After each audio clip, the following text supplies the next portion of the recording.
Good evening and welcome to another episode of iMed. As you all know, this is a program that we talk on various diseases, viruses, and how they can be cured and how we can overcome these type of viruses.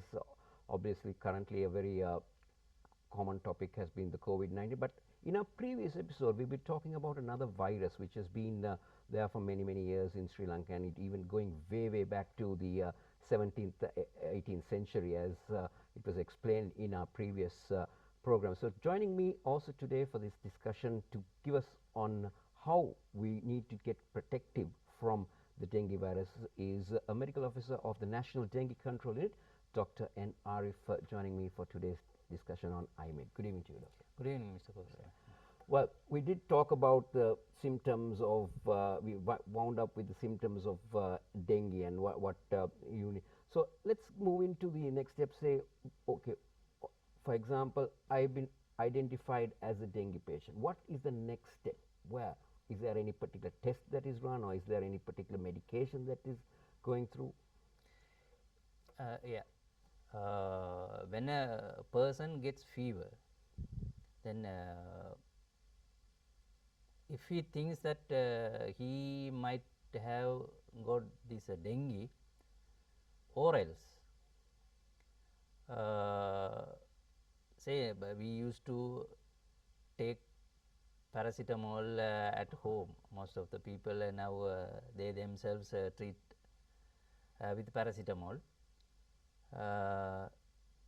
They can try 1 or 2 days only with only paracetamol, very important, only paracetamol, no any other drugs, because our people used to take on their own some other drugs. Earlier doctors on previous occasions doctors might have prescribed for some other reasons some another analgesics. We call it non-steroidal anti-inflammatory drugs, say diclofenac sodium, mefenamic acid, brufen, indomethacin, like that they might have prescribed for some other reasons. But at that time they might have fever, body pain, like that, so they felt better. Then once again when they get fever, they used to take on their own these type of medicines. They become their own doctor. Yeah, in case of dengue, it is dangerous. So if they think that it might be dengue, or when they try with only paracetamol, especially these days, the rainy days, paracetamol, if it is not settled, definitely they have to seek medical advice. Any particular days, 2 days? Yeah, just 1 or 2 days they have to try, not more than that. Then they have to go to their family doctor or nearby a hospital. They have to go, and definitely they will be tested with a blood test with their suggestive symptoms. But there are some group of patients, some categories of patients, regardless the number of days, they have to go to doctors or hospital immediately, and also they need to be admitted regardless their origin, day of origin. Who are they? Pregnant mothers. Even though they go to hospital on the day 1 itself, they need to get admitted. Same like the elderly people, infants, children less than 1 year, and persons with comorbidities like say diabetes mellitus, bronchial asthma, hypertension, ischemic heart disease, like that. If they have some other comorbidities, they need to get admitted on day 1 itself. The same way there are some other people who do not have backup in their family, social support they don't have, or sometime in there are some places they don't have adequate transport. So when they get emergency situation, quickly they cannot be shifted to hospital. So in that case also, such kind of patient also, regardless the number of days of fever, need to get admitted. So whenever they get fever, especially these days, only 1 or 2 days they have to they can take paracetamol. If not settled, then definitely they need to take medical care or medical advice. During that 1 or 2 days, definitely they need to take good rest.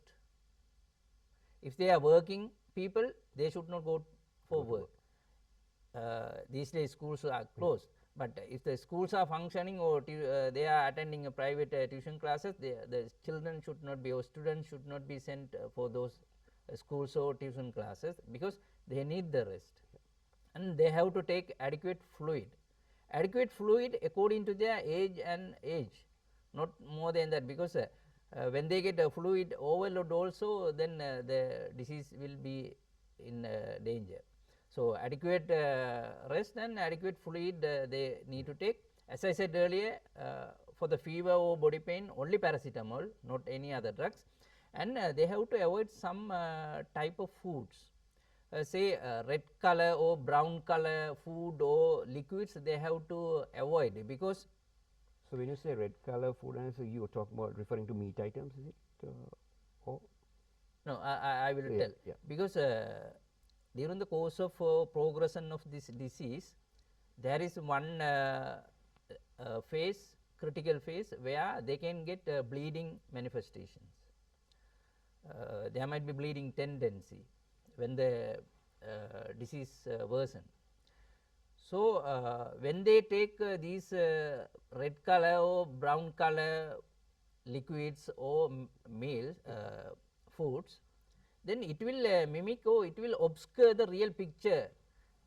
They are having actually, because of the disease, bleeding from the gum, bleeding from gums, but they may think that, oh, I took this kind I don't tell the names of these soft drinks.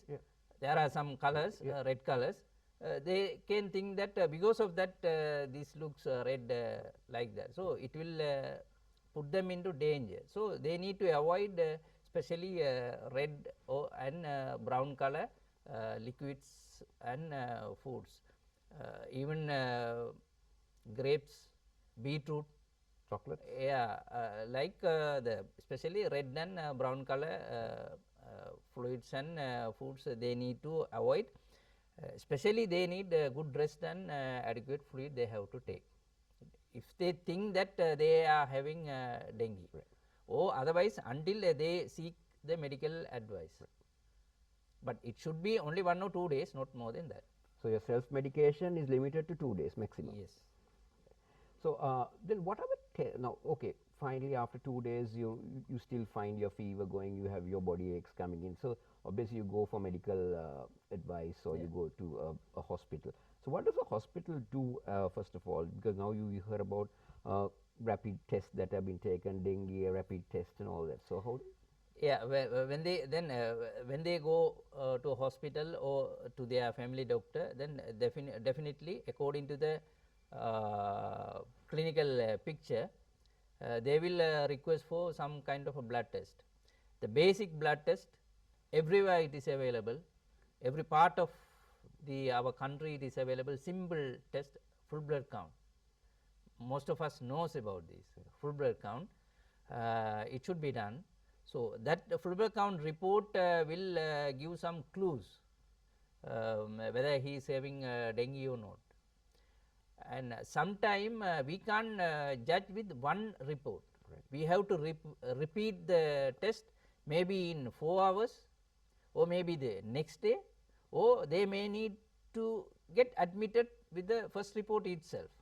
So the first instance, when they go to the hospital or to the family doctor, the family full blood count will be done.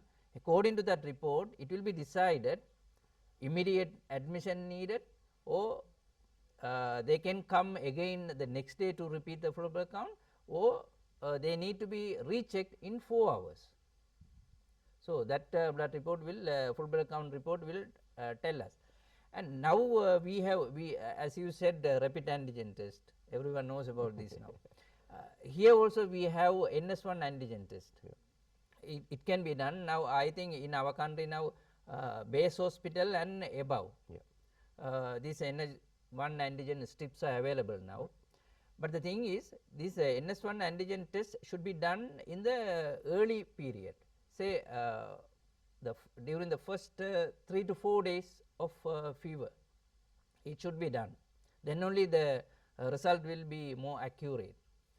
Otherwise, it may give negative, but he may have dengue, but this result will give as negative if it beyond 4 days. Right.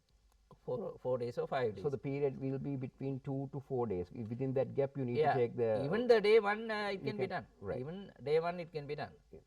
And other than that, there are some serological tests. IgM and IgG will be tested, and from that also we can detect he is having acute or fresh infection or old infection.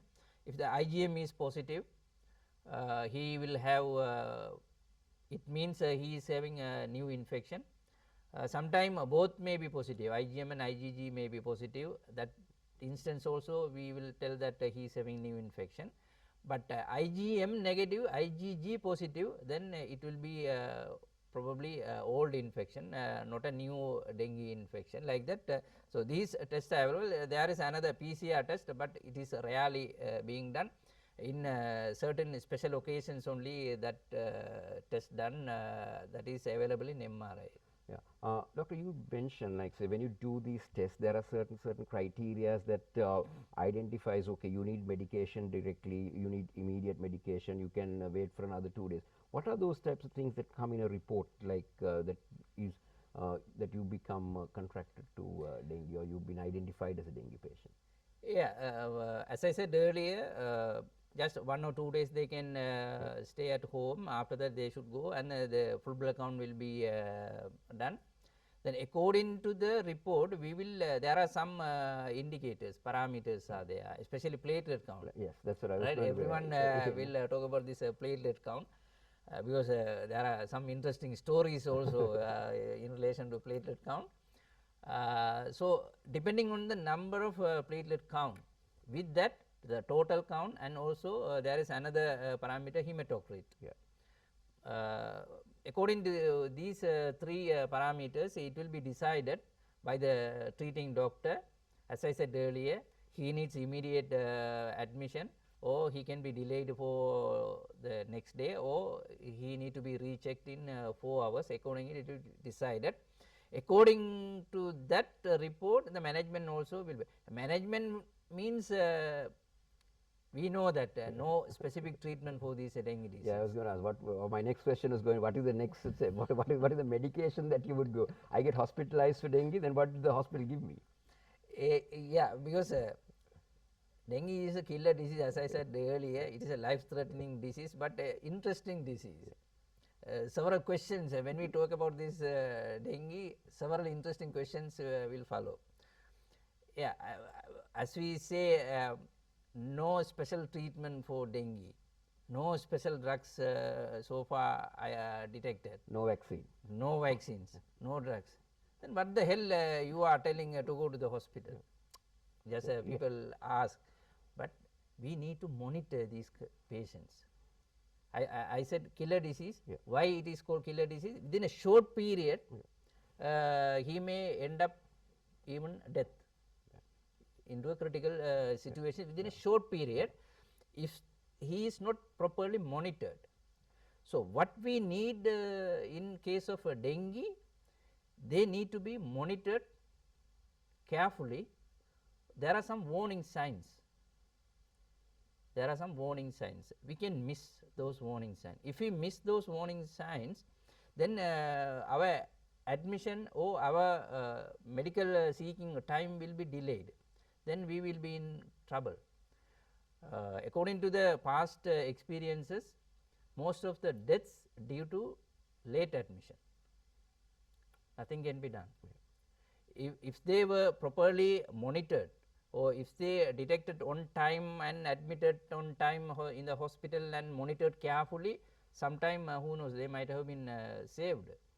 But so here, so as I said, no proper treatment, but they need close monitoring. because during this progression of this dengue disease, the critical period will be 3 to 7 days.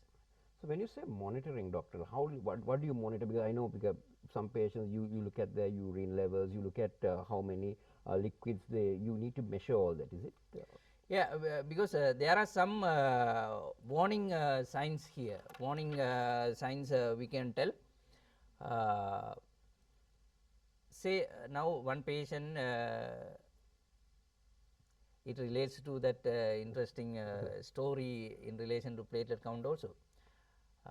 If a patient with the first full blood count report, they may be asked to go home and come next day. But unfortunately, their fever may be settled, no fever, but they might have some other symptoms unnoticed. They might have symptoms unnoticed. Then suddenly they may get some symptoms like they may get suddenly severe abdominal pain without any reason, severe abdominal pain, or they may get persistent vomiting, continuous vomiting they may have, or they may get suddenly they notice that irritation they notice. So like that there are some warning signs. If they get those warning signs, immediately they have to go to the hospital, but still I would say they are late. No need to wait until they get these warning signs. They have to go early. Yeah, they have to go early. So when they go, they will monitor the patients for these ailments, and they will monitor certain parameters with the blood test. As we said earlier, from the full blood count, they will look into this total count and this hematocrit and platelet count. With that, they will monitor the urine output. As a warning sign, another warning sign, reduced urine output. Say within 6 hours, if they didn't pass urine, it is a warning sign. They may not get fever, they might not have fever, but if they do not pass urine continuously for 6 hours, it is a warning sign inside their body dengue is getting worsening. Right. So it is another. So these kind of parameters will be monitored in the hospital, and especially when children get fever because of this busy schedule of parents. These children unnoticed, left unnoticed at home. The peculiar things regarding this dengue, as I said earlier, the first 1 or 2 days they will have a high grade fever. After that, no fever, but there might be some other symptoms. They can be unnoticed even by the parents because of their busy schedule. So regarding children, if they develop fever, especially these days, and also if their area is a dengue prone area from the past history, definitely they should be cautious about their children, because they don't know to tell. They don't know how to tell or how to complain. Even sometimes adults, the grown adults also, we are missing certain symptoms, careless. So these children, we should be the parents should be cautious about their children, especially when they get fever, especially during rainy days. Doctor, another thing that we normally hear is, now when use this use of the papaya extract for dengue, how effective this, or is it not the proper medical method of overcoming dengue? Yeah, it is interesting news regarding because some people used to take papaya juice. When they come to know that they are having dengue, then without the knowledge of health staff, without the knowledge of doctors, nursing officers, or others who are working in the hospital, in secret they will bring papaya juice and give to the patients. Because people used to say that the papaya juice increases the platelet count. we need to understand that reduction of platelet count is not the problem of dengue. It is one of the effect, but the problems are somewhere else. It is one parameter, the platelet count. It is helpful to monitor the patient regarding his progression of the disease. Suppose the patient now we admit the patient to hospital, say in third day. As I said earlier, 3 to 7 days will be the critical period. Now third day admitted, then in the hospital they say that he is having dengue like that. Then parents or his the patient's relatives, they get panic, and then they get the idea to bring papaya juice and give to him. More than the juice, it's extract, like yes, they get the juice from this papaya leaves, I think. Yes, I think young leaves from. So then when they bring papaya juice and give this, there are some researchers, papaya juice increases platelet count. It doesn't mean it is the treatment for dengue. So when this patient, one patient is getting admitted to hospital on third day of fever, they come to know that he is having dengue, then they bring in secret papaya juice and give him. We are monitoring in the hospital with his platelet count, how it is changing, one of the parameters. When they give papaya juice, it may increase the number of platelet count, but it doesn't mean that he is getting cure from dengue. Only the platelet is maybe increasing, but the real worsening of dengue is going other way. Doctor doesn't know about this, so they do the full blood count maybe twice a day or 3 times per day, accordingly it will be done. Then they read the report.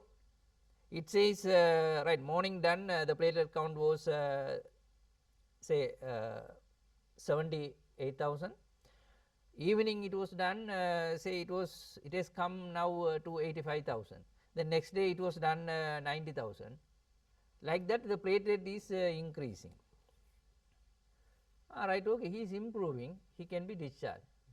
So he was discharged, he went home, but unfortunately the disease inside his body is getting worsening to the other way. But here the platelet, number of platelet is mimicking, it obscuring the real picture of the dengue. Who knows, maybe 1 or 2 days he may collapse at home. Then again that particular patient will be brought to the hospital, maybe he might maybe not they make it. Yeah.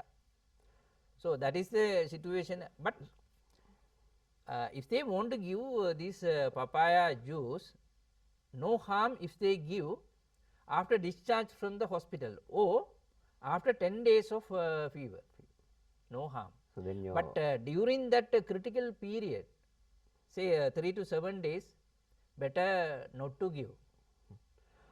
So doctor, now because as again time is catching up, if you really look at it, what is the current situation in our country where dengue is concerned? Are we having X number of patients at the moment? Is it in control, as you did mention in your previous event? Are we having an outbreak? Are we at a stage of outbreak, or are we in a control situation currently?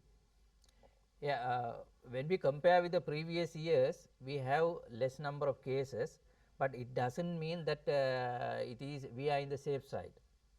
We have to reduce still. Now in this year, until yesterday, more than 17,000 dengue patients have been notified. Out of these 17,000, I think 1/3 from Colombo district itself.